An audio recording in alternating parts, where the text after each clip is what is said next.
It was not a direct path by any means. It sort of fell into my lap.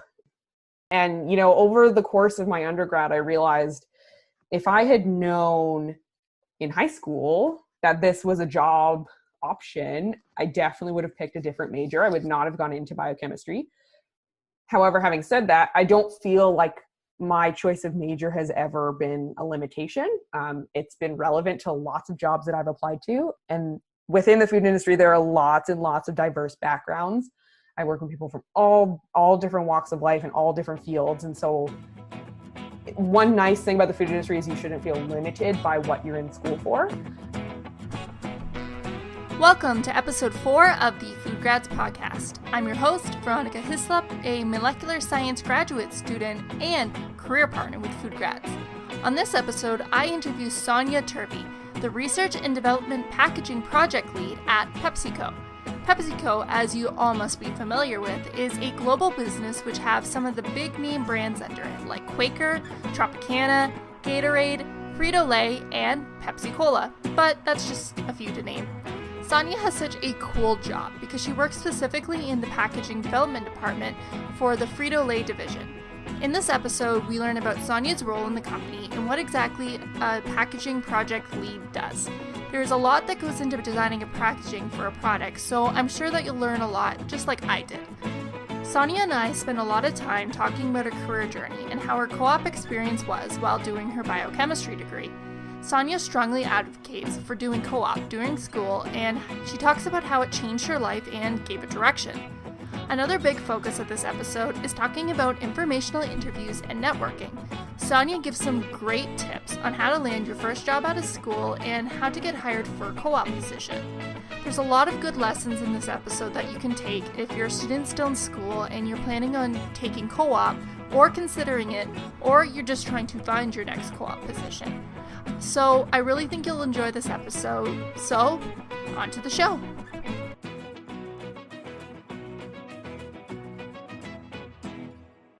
Hi, Sonya. Thank you so much for taking the time to come out on our podcast. We're pretty excited to have someone in your type of position come on here. Yeah, thanks for having me. I'm really excited to talk about, my whole experience with the food industry and kind of how I got into it. So excited to be here. Thanks for having me. That's awesome. So I think we should just get right into talking about, for our audience, what you do. And could you tell me what your role is at PepsiCo and what do you do there? Yeah, so I do packaging development for PepsiCo. I work in the Frito-Lay division. So kind of most of the brands that are in the chip aisle that you'll see in the grocery store, most of them are produced by Frito-Lay. Yeah, so I lead packaging projects from the R&D side. And so really the main thing that I do in that job, and it's kind of evolved in the time since I started, but right now I'm really just working on developing new bag sizes, case packs, and specs for display pallets. So, chips come in a bag, those bags have to be shipped in a box. And so developing the specs for those are really what I do. So some of the kind of stuff that's involved with developing a piece of packaging. For the chip bag, we need to figure out what material it's going to be made out of to make sure that, the product is protected and that has implications for shelf life. So that is part of it. And kind of similar to any type of product development role where, you make something in the lab and then you have to do a plant trial to make sure it will run properly on a large scale equipment. We do a similar sort of thing in packaging. So kind of starting with lab-based prototypes and then moving it into the plant setting and making sure that it will run on automated equipment as well. Yeah, and then kind of the last piece of that is making the specs and putting them into our system. And so at the beginning of my role in PepsiCo, I did a lot of spec writing for everything that we currently had. We were getting it into a new system. That involved really understanding a lot of the technical information about our packaging elements. So, what materials are they made of? What are the dimensions? That kind of thing. And then I also review packaging artwork to make sure everything is accurate before it goes to printing. And then finally, another piece of my job is doing lab coverage. So anytime our lab tech is on holidays, I'll do coverage in the lab. So that involves any of our lab scale samples, making those, whether it be for tastings or consumer acceptance trials, also making bag size mock-ups and shipping lots of samples all over to vendors and our cross-functional team members. And especially in the era of COVID, shipping is a big part of that job right now, just because everyone's working from home. So there's a lot of shipping involved with that as well. But yeah, so that's kind of the main two pieces. Packaging development is the bulk of my job, and then lab coverage kind of as needed. Wow. So it sounds like there's a lot of variety in what you do to keep you thinking and on your toes. There is, yeah. I do really like that part of the job. It's a really nice bonus, and yeah, it keeps you can move from task to task, right? So you're never getting bored or stagnant, which is nice. That's awesome. So with your role, it sounds as though you have more of a leadership role. If I'm not mistaken, I was curious, how much of your time is focused on like leading the project? How does that work with what you do? Good question. So I'm not really leading people. I'm leading a project from the packaging perspective. So I kind of go by project lead. It's more just I'm the packaging representative from the R&D department who will kind of do the specific tasks in a project that are required to get a new package developed. So it involves a lot of collaborative work with others, not necessarily leading others, but taking ownership of the packaging parts of a project and seeing a project through to the end with my specific tasks. Okay, so that makes a little more sense because I was a little confused about that because as soon as I see that term. It's more just working on projects and working with others to drive the project through, and I'm responsible for the packaging pieces. So I know that packaging is really something that, like you said, especially with COVID right now, I know people are definitely thinking about how they deal with packaging. And I was just curious, how do you stay on top of knowing where are good places to get information about packaging, or how would you even know where to start? Oh, that's a good question. And I know, in the era of COVID, there's a lot of messages floating around that you're not really sure which ones are correct. I would say in terms of something like when it comes to, food safety or packaging safety, the research is going to be the best source that we have right now. And the interesting thing about being in this kind of era of global pandemic is it's something we haven't seen before, and we're still learning more and more every day. So I think the latest that I've heard is, food packaging is not a significant source of virus transmission. Like you're not going to catch it from, picking up a package in the grocery store and bringing it home. But yeah, that's a tough one. I like just really being cognizant of, is your source from, like an academic kind of research-based background, or is it more, a link that you saw on social media or something that a politician is saying? You have to be more careful with those kinds of things. That makes total sense. So it's good to hear that, you're using the academic world to kind of to gauge making these decisions. So I guess we could actually bridge the topic from there because I know that with your background, you come from a biochemistry type background, at least with your schooling. So it really seems like packaging is kind of not in that same realm. So you would be right. yeah, so I wanted to know when you first jumped into this career choice, what did you do to bridge that knowledge from the biochemistry to packaging? Yeah, so a lot of my learning has been really hands-on. Like you said, I came from a biochem background. I had absolutely no experience in packaging at all. It is a really interesting field to be in, though, because there is so much hands-on learning. I learned a lot from our partners in operations who really know their equipment well and the plant side of it really well. Some of our technical experts who are based in the US have a really good understanding of packaging development as well, and also conversations with vendors. So the suppliers who make our corrugate and our film that the chips are packaged in. It's been a lot of hands-on learning. So I was kind of saying before, when I first started my job, I was doing a lot of spec writing and inputting specs into this new system. And that was a really good way to learn a lot about the more technical side, because I was doing digging for a lot of those details, whether it be talking to vendors or, packaging experts. So it was a lot of hands-on. And yeah, like I don't even know, I never came across a course while I was an undergrad that was only for packaging. But that's kind of one of the nice things about the food industry is, hands-on learning is valued there. Yeah, so really that's what it was for me. It was hands-on.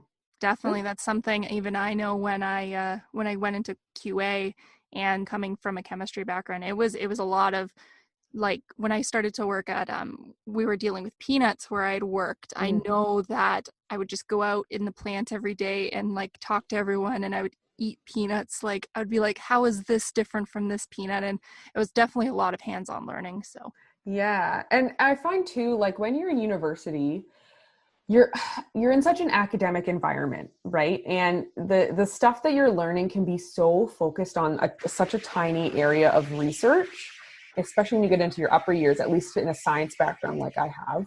When you get into your upper years, it's so focused on very specific parts of an area within a field, if that makes sense. And so, understanding packaging as a whole and how it's applied in the real world, I don't even know if in a science course you would really get into the everyday application, or if you'd be more in kind of those, in the weeds academic kind of frame of mind, if that makes sense. no, it definitely does. I think it depends on what program you're in, if I'm not mistaken. I definitely know that the college courses, and depending on the university, I know Guelph has more hands-on type training, but I know for the more general sciences like the biochemistry and the Yeah. chemistries, it's definitely more academic like Yeah. stuff. I'd be pressed to use atomic spectroscopy in Yeah. that Every day. field. Yeah, for sure. And honestly, like for me, I prefer the hands-on side of things anyways. Like by the time I got done with school, I was just so tired of the research and academic side. I really like the hands-on, and I wish I had more exposure to that within my schooling, because I think it's so valuable and it translates so well into the work world, which Oh, is really what you're looking to do when you go into post-secondary, right? Is eventually get to some sort of job. oh yeah, you're definitely right with that. But I just wanted to cycle back for those who don't know. Mhm. Could you explain a little more what you mean by inputting specs? Yeah. For R&D, a lot of like we basically own specs, and specs specifications is essentially a map of all of the information that you need to understand what a piece of packaging would be. And so it's going to have your dimensions, the material that the item is made out of. There's going to be lots of different things that go in there. And so when I started my job, we were just getting into a new program for our specs. And so I basically had to capture all of this information that needed to be inputted into the program, figure out what everything was for every packaging element that we have, and put it in. So it was sort of like data entry, but it was kind of like searching for, the information that you needed and understanding it, and then putting it into this kind of spec system. Does that make more sense? Yes, that does. And I think that makes sense that it would be a big undertaking for a company of your size that you were going Mm-hmm. into. Yes. Yeah. It took almost a year to get, like, from start to finish, with two people working on it, to get every spec finally completed and in the system and up and running. Well, that So I think that was probably a great start for you because you were doing specs. You probably got a really good understanding of what your company does before you even started to touch the packaging. yeah, for sure. It gave me such a good background. And now I've got that background information to make more educated decisions in project work. And, spec input is not the sexiest job out there, but it's really foundational and really helps you understand your company, your products, or in my case, your packages, and what all the information needs that when you're developing something new, you're going to have to define in your specification. Wow. That's good. I mean, it's hearing at the time, I know doing data entry, it, like you said, it doesn't sound like the sexiest thing to do, but there's just so much value in taking what you don't even sometimes know what you're gaining in certain jobs that like roles that you're doing until you're like, oh, I could apply what I was doing like 6 months ago. Yeah, exactly. And you're not going to get up to those more exciting sounding jobs until you have that really base knowledge that helps you get there and make bigger decisions when you're in those kind of bigger roles. That's good to know. Mm-hmm. I also wanted to know, because again, we were talking about biochemistry, but I was more curious as well, because we never actually kind of dived into how did you decide to go into food? Like when did that transition occur? Yeah. So I'm going to start back when I entered university, and I went to McMaster University, and at that school, your first year is very general. And then after your first year, you pick kind of what stream of science you want to specialize in. And I had absolutely no idea what I wanted to do after school. I knew that I didn't want to be in school forever, and that was about it. So I thought, okay, biochem seems like a job where it could apply to lots of different fields. It's kind of got the biology and the chemistry, and it also had a co-op program. So I thought, sure, this sounds like a good idea. Honestly, like I didn't even really like fully understand what biochemistry entailed before I went into it. I was kind of looking more long range about, okay, what makes the most sense to go into. And so I knew I wanted to do co-op because I had no idea what job I wanted. And so at our school, we had to do this kind of co-op intro course just to sort of get you ready for the co-op program. And one of the things that the instructor said was, you know, maybe you don't know what job you want to do, but think about what field you want to work in. And I thought that was really cool because a lot of times as you're growing up, you know, you hear people, oh, I'm an engineer, I'm a doctor, and you hear about all these jobs, but if you don't want to do those kinds of jobs, you're sort of at odds. You don't really know what you might want to do. So she kind of listed off, you know, maybe you want to work in the cosmetic industry or in a hospital, or maybe you want to work in the food industry. And right away that piqued my interest. I was like, that's the only one that really kind of interests me out of that list you just gave. But that sounds really cool. I wonder what working in the food industry would involve. So that was sort of what piqued my interest. And then also in this co-op course, we were talking about informational interviews, which is kind of just a way to have a chat with someone who works in a job that you're interested in. You basically can ask them some questions about what their job is, almost like what we're doing here, what their job is, what their career path has looked like, what they like about their job, what they don't like about it, just to get some information for you to understand whether it's a job you might want to work towards. So that was the first time I'd heard about them. And so then I kind of had, okay, well, I want to work in the food industry. I probably should have do some informational interviews with people who do work in the food industry so I can kind of start to narrow down what I'd be interested in. And so that was fine, but I didn't really know how to go any further. Well, it kind of turned out, it was over reading week, and I was at home talking to like a distant family friend, and she was asking about how school is going. And I said, oh, you know, I'm hoping to get into the co-op program. I don't really know what I want to do, but I'm interested in the food industry. And she said, oh, I go to church with this lady who works in the food industry, and she's got a really cool job, and I could connect you if you want. So I thought, perfect, this is great. Maybe I could do an informational interview with her. And so she was a manager of product development. And so I ended up going and meeting with her, and she explained about her job, and I thought, this is the coolest thing ever. I've never even thought about this, but I definitely am interested in this type of job for after school. And had a really great connection with her. And then when I was looking for my first co-op job, reached back out, and they ended up having an opening as a product development co-op student. And so that kind of led to my first co-op job in the food industry. And I absolutely loved it. It was awesome. And I was like, yep, this is what I want to do. That was also when I took my first course in food science. Someone that I worked with at that company had taken the food science certificate through the University of Guelph. And I thought, why don't I take the first course, see if I like it? And I did. I loved it. So that was kind of, the rest is history. From there, I just kept looking for other jobs within the food industry. I kept taking the food science courses. Yeah. So it was not a direct path by any means. It sort of fell into my lap. And, over the course of my undergrad, I realized if I had known in high school that this was a job option, I definitely would have picked a different major. I would not have gone into biochemistry. However, having said that, I don't feel like my choice of major has ever been a limitation. It's been relevant to lots of jobs that I've applied to. And within the food industry, there are lots and lots of diverse backgrounds. I work with people from all different walks of life and all different fields. And so one nice thing about the food industry is you shouldn't feel limited by what you're in school for. Yeah, but that's kind of a long-winded story, but that's how I got into the food industry myself.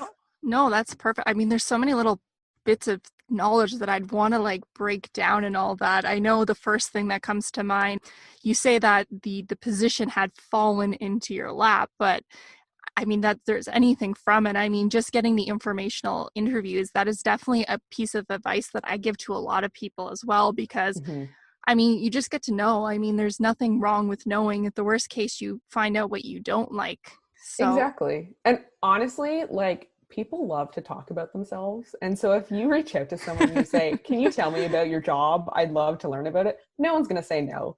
Like, you have a coffee together for 20 minutes and you're right. It's more information that you can put in your back pocket and start to hone in on what types of jobs you really want to look for. And then from there, you can understand, what skills do I need? What experience might I want to get before I can move into that kind of stuff. yeah, I know, that's for sure. I've noticed people do like to talk about themselves, but I mean, I can't complain. That's how I'm talking to you. But Yeah, it's how you learn, right? So, but I have to laugh at hearing your story as well, because so I went into a chemistry program and I knew I did want to go into the food industry. I actually didn't get accepted into the food science program, so I took chemistry okay. as a backup when I was going into my co-op, and I just basically started telling everyone that I knew that I need a co-op position and hopefully I can get one in the food industry. And for my story, instead of it being a distant family member, it was my boyfriend's mother's boss's cousin. Um, yeah, so I That's think, great. and like when people, it started with just, we're looking for a summer student, and I did an informational interview with them as well, and I was like, oh, I have a co-op position coming up, like maybe slide my name in there. And I mean, I guess goes to show when you're looking for a job, you'll never know. This is why your network's so important, because it might not be that direct person that you know, but that person's knowing of another person. So Yeah, 100%. Like, I love that you said that, because you never know who people that you know. Like, you might not think, oh, none of my family members like work in the food industry, and so obviously I don't have any network. But you don't know who your family members know. Maybe it's going to be someone's hairdresser's kid, or like, right? And really, all you have to do is just put it out there. Just tell people. And it doesn't have to be forceful. Just through chatting, what are you up to? Oh, I'm hoping to break into the food industry. I'm doing co-op, whatever. But that's exactly how it happened with me too. I was just telling everyone. yeah. And stuff comes out of the woodwork. People that you never would have expected will fall into your lap. It's so true. And so because of that, so you did get this co-op experience. We've had past conversations where you have talked about how you strongly believe in co-op. So I wanted to know why you think that, or what experiences did you get out of your co-op program? Yeah. I will, I love co-op. I will rep co-op until the day I die. It changed my life. It led me into having direction in my life and understanding what kind of job I wanted. I think it's amazing. And if anyone has a chance to do a co-op program, 100% do it. Obviously, the obvious benefit of co-op is work experience. You can get hired after school. You start to build some of your soft skills. You beef up your resume. That's kind of the straightforward, obvious one, but there's a lot of additional benefits that come out of that rather than just work experience. So one of them is building your network. And we've been saying, your network is so important. Like, so I've had 4 jobs since I started co-op, and 3 of them have come from connections that I've made. So that's a significant portion, right? Like, building your networking is such a scary word. And, we always think of the classic going to a job fair and hoping you make a connection with someone. It doesn't have to be like that. A lot of times, building a network through people you work with can be really, really beneficial. And co-op is a great way to just kind of get you started on building that network so that when you do graduate, you are ready to go and you have connections. Also, another important thing with co-op is learning how to find jobs. So not every job, like jobs aren't posted on job boards anymore. I think like the majority of jobs are not. A lot of times they're hired internally or through networks. And in fact, all 3 of my co-op jobs were not posted online. So learning how to find those jobs and different strategies that you can employ to find those like hidden jobs that aren't posted online, that's a super important skill. And then kind of going along with that, through co-op, you get a lot of practice in crafting a good resume, writing a good cover letter, and interviewing well, because, it's all good if you can find the jobs, but if you can't land the job, you're back at square one. So those skills, that's the biggest part that for me that came out of the co-op courses that I took, like the courses I had to take through the co-op program, was learning how to write a resume, write a cover letter, and interview well. Those are really important skills. Another thing about co-op is you get to try out a lot of different types of jobs. And it's equally as important to figure out what you like and what you don't like. You don't want to graduate, think you have one prime job in mind that you love. You get into it and you realize this is not what I want at all, right? So you get different chances to try out different types of jobs within a field, different fields completely, and just have a bit better idea when you finish school what you want to get into. And then a couple like bonus things with co-op, which are probably not the reason you're entering a co-op program, but I think are really nice kind of benefits, is you make money. So you can minimize any kind of student debt that you might have. It can be a chance to travel. So if you're interested in traveling or seeing different parts of the country or the globe, it's a really nice way to do that. It's almost like a semester abroad, but you're going to get paid while you do it. And it's a chance to meet new people. And whether that be like, people that are in your work network or new friends, it's just a great chance to, get out there, break out of the routine, and learn a lot about yourself and what you're looking for. Well, I know from my personal experience, but definitely from hearing you, that co-op all around is pretty positive for an experience. And it's definitely, it seems, played a big role in how you've moved through your career. Mm-hmm. Yeah, 100%. Like, I don't know where I'd be if I didn't take that intro co-op course back in second year. I have no idea. And it just builds from there, right? Like there's so many good things to co-op. I think I said it before, but anyone who has a chance to do a co-op program, take it.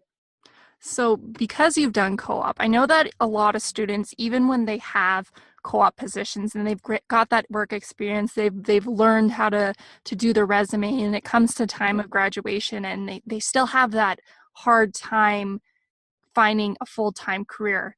Did you personally have any difficulties after you graduated in finding a position? I did not. I was actually lucky enough to get hired before graduation. But that came out of a co-op position. So I did my very last co-op semester with PepsiCo, and it wasn't with the department I'm in now. Like, it was on the Quaker side of the business. But because I was in the company, I had met people from the Frito-Lay side.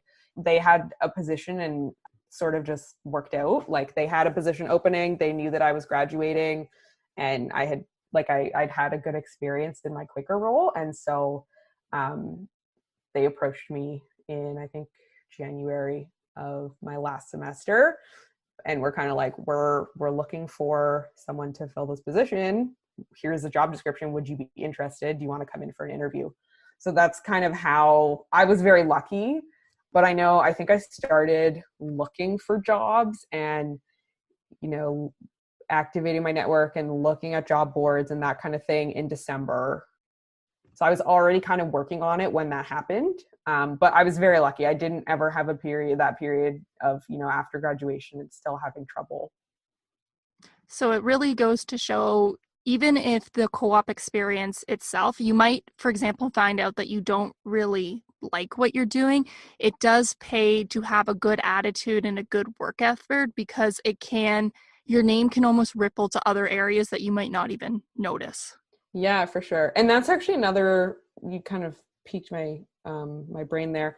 That's another thing, like one thing that's really important with co-op jobs, or even your first job out of school, is it's really hard not to do this, but try not to judge a job by its job description or its title. Like, try not to be picky about that first job.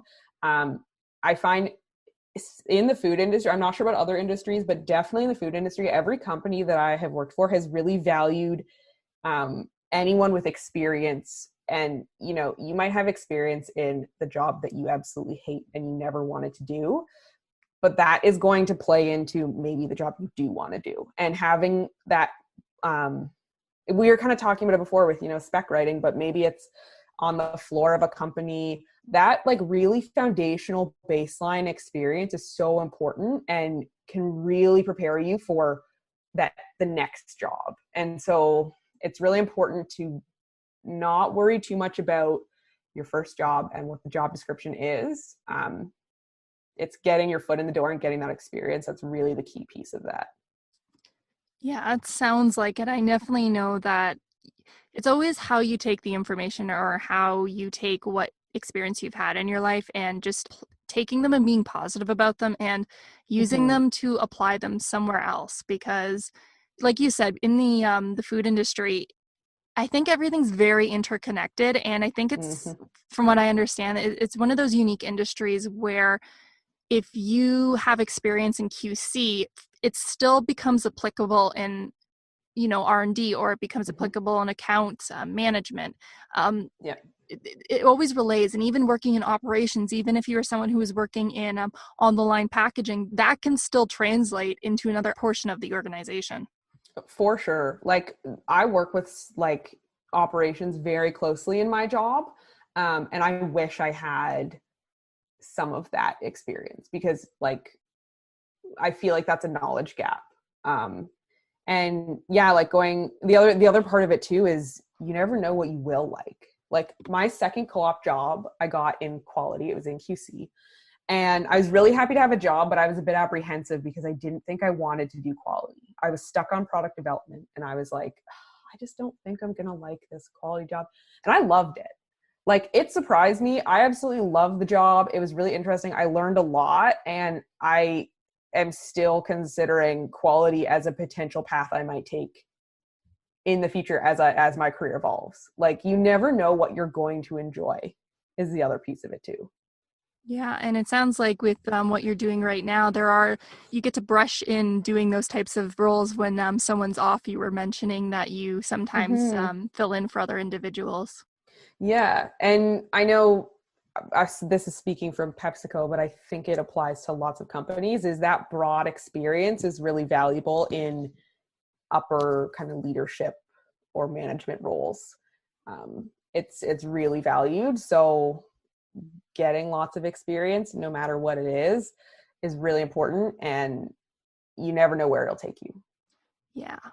And, I'm going to circle back to this because I want to go back to the role that you're doing right now. And I never actually really asked you is, what do you love about your job? Like, what do you love about doing the thing you're doing? Yeah, I'm really enjoying my job. It's a really fun job. It's challenging, so it does keep me on my toes. I love working collaboratively with others. I work with lots of different departments. So, the technical packaging experts I was talking about before, working with finance, working with marketing and operations. And when you work with all those people, you get to see a lot of different perspectives. And it's just really interesting. Like, I really, really enjoy that. I also love learning new things in a field that, I haven't been involved in previously. Like we were talking before about the hands-on learning with packaging. I love that. I'm always learning something new every day, and it's challenging and exciting, and it piques my curiosity, and I love that piece of it. And then also the variety that I was talking about before. Every day is different. Some days I've got lots and lots of meetings and time talking with other people. Some days it's a lot of spec writing. Like it varies, and yeah, it keeps you on your toes, and I really like that. I can just tell by your voice. You have this like happiness when you like talk about what you're doing, and it's nice to hear someone who genuinely has a love and interest for what they're doing, and I think that always will show in your work. Yeah, I'm really lucky. I really love my job. And I'm just excited to see, where the future might go. Because yeah, I never saw myself getting into packaging. I never even thought about that, but now I'm in it and I love it. So that's great. I am going to, though, touch upon, because I know you did mention that there's some challenges that you have in your job. So without going too much, what are some of the challenges that you face in your job? Yeah. So, okay, time management is one of them. I used to think I was like the master of time management. Like when I was in university, I was like, oh yeah, I've got time management down pat. But work time management is very different.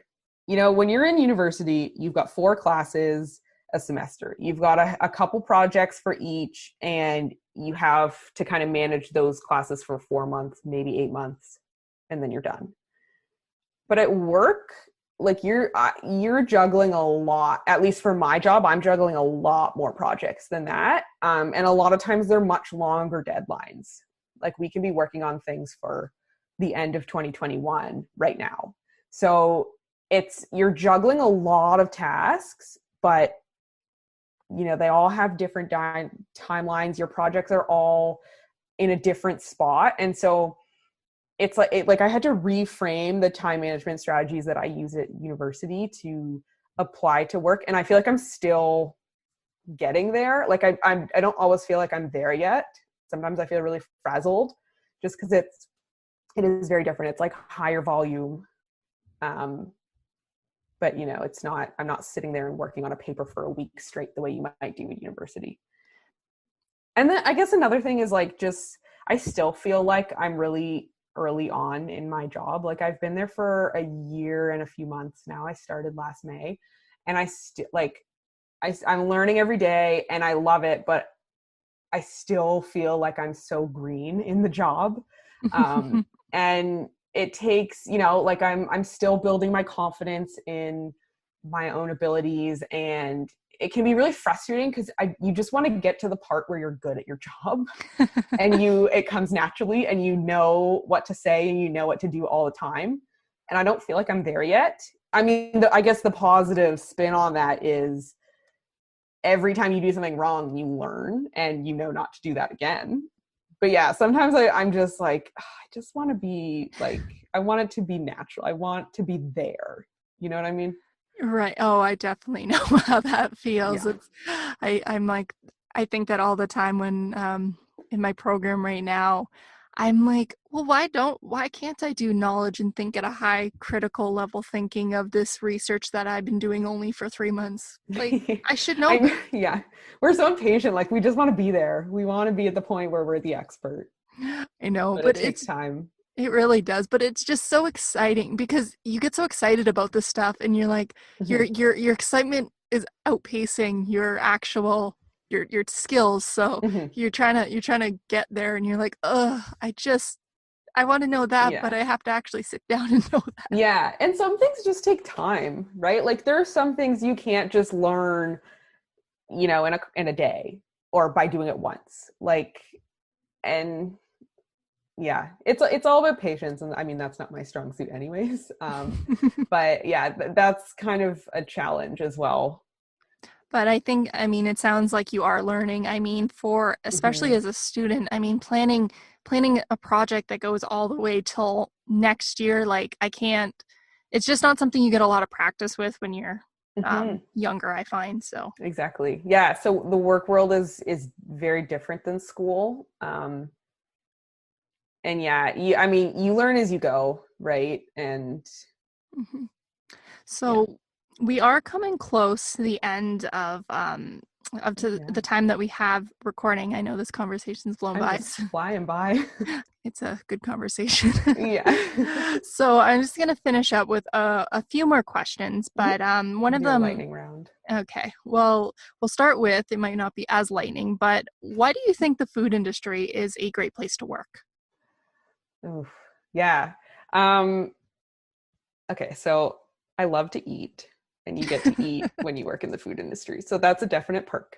That's always the quick answer. But no, in all seriousness, one thing that's nice is food is always going to be there. We are always going to need to eat, and there's so many different jobs within the food industry. Whether you're working for a big corporation or like food service or a grocery chain, like there's so many different types of roles, and we are never not going to need to eat. So there is an element of job security there, knowing that there will always be roles in your field.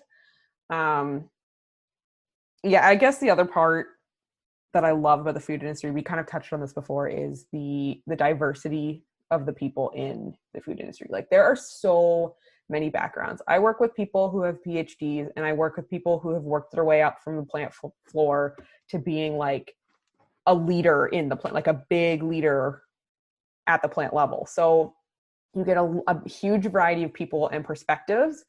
And kind of going along with that wide variety of experience is really valued at a food company. So as we were saying before, no experience is going to be a waste. That breadth of experience is really important. And then you get to work with people who have that. And it's really interesting. You get to learn a lot from the people you work with.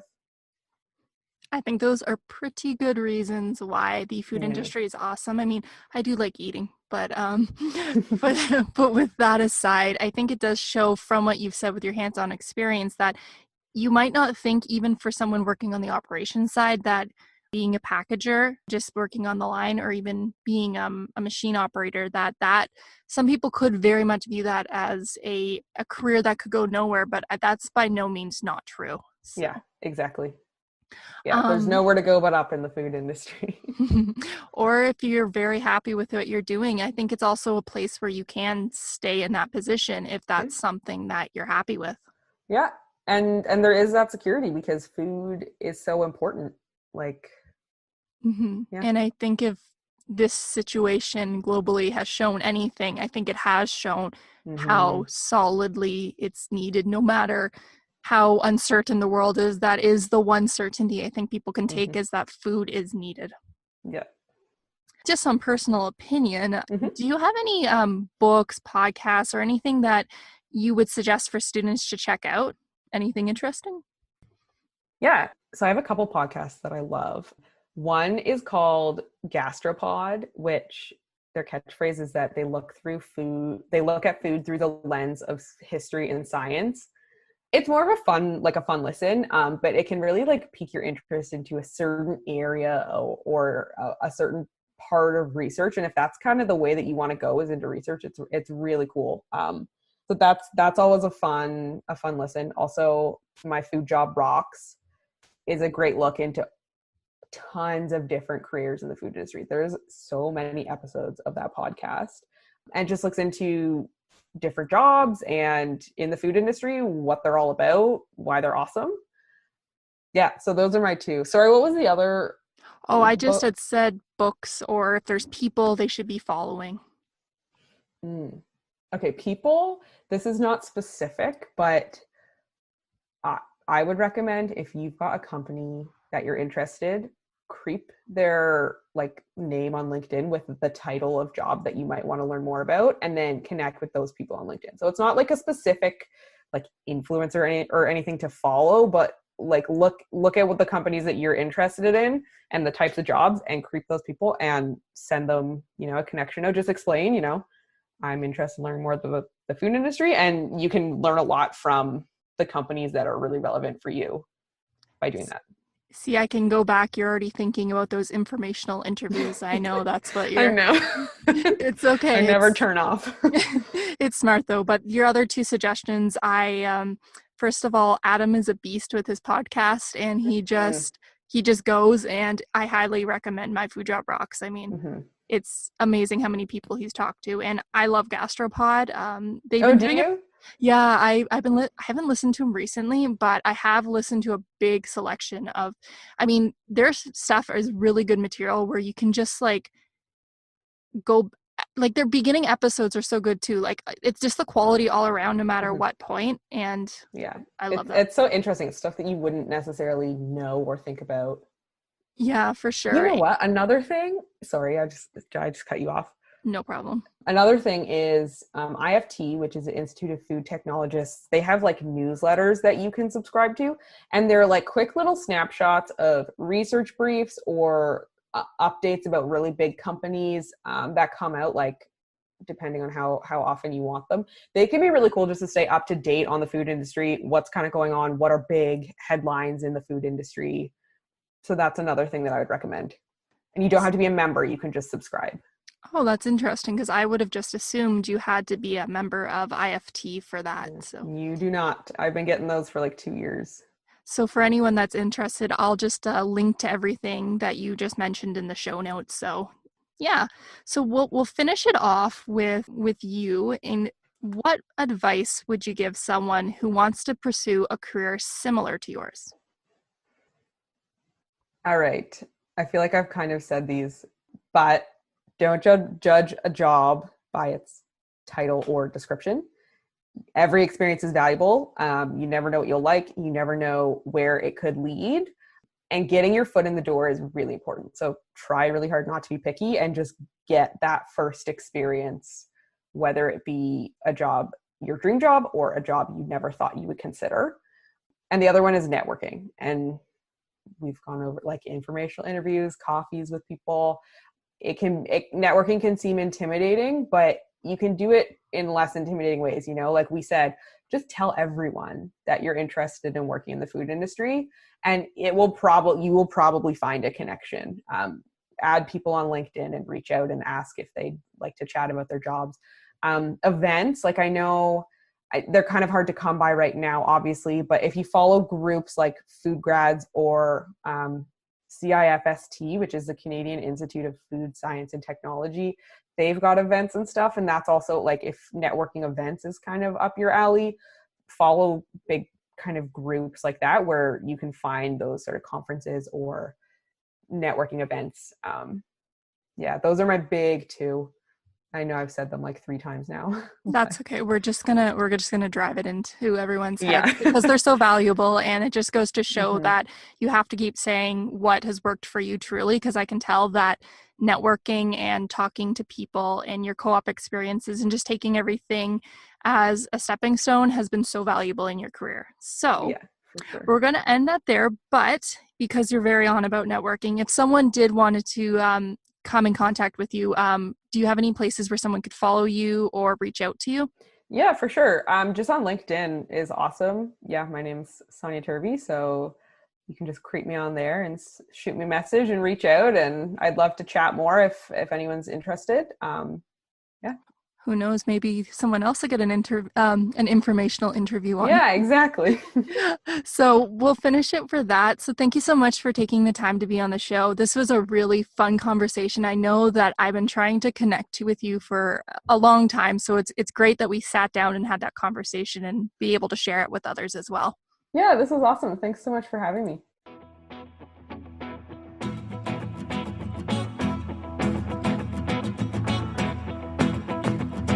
Thank you everyone so much for taking the time to listen to this podcast. If you are interested to see any of the show notes from this episode, then you can find it under the FoodGrads website on the podcast tab. On that list, you'll find all the different podcast episodes we've already done and any future ones. If you enjoy this episode, then please share it with your friends and network. Not only does it get the word out for this podcast, but it could also give someone direction as to what they want to do in their career. Next week on the show, I interview Sashana Chatou-Edwards, the Quality Assurance Technician at Waterloo Brewing, Ontario's first craft brewer. Sashana is a former FoodGrads campus ambassador and a person who has a personality that just lights up the room when she enters. I'm really excited to share this episode because I learned so much about how agricultural sciences are taught in Jamaica and how Sashana's love for food was cultivated at an early age with her father's farm. So be sure to check out next week's episode because I promise you it's a good one. So once again, thank you so much for listening, and I'll see you next week.